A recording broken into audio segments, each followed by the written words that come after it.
علامہ اقبال کا چوتھا شعری مجموعہ ارمغان حجاز۔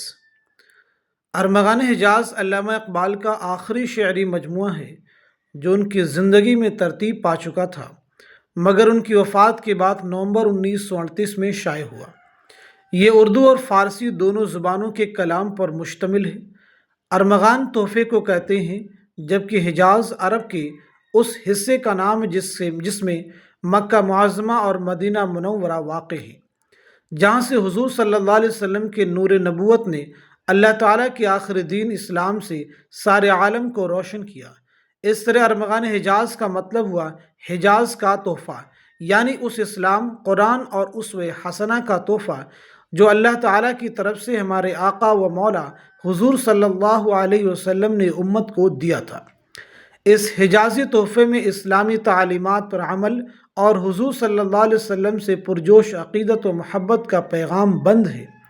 اقبال بانگ درا میں خود فرماتے ہیں، عجمی خم ہے تو کیا ہے، میں تو حجازی ہے میری، نغمے ہندی ہے تو کیا ہے، لے تو حجازی ہے میری۔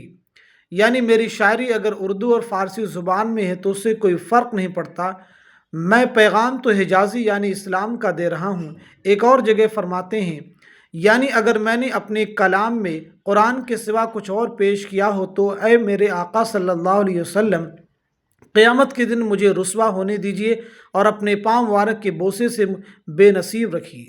ارمغان حجاز قوم کے لیے حکیم الامت کا آخری تحفہ ہے، جو اسلام کے حقیقی پیغام حجاز کے پرفضا نغموں اور ہمارے ہادی و رہنما حضور صلی اللہ علیہ وسلم کی بے پایہ محبت کے سود و گزاز سے مملو ہے۔ آئیے اس تحفے کی قدر کریں، اسے حفظ جاں بنائیں اور اس کے پیغام کو عام کریں۔ دین ہاتھ سے دے کر اگر آزاد ہو ملت، دین ہاتھ سے دے کر اگر آزاد ہو ملت، ہے ایسی تجارت میں مسلمان کا خسارہ۔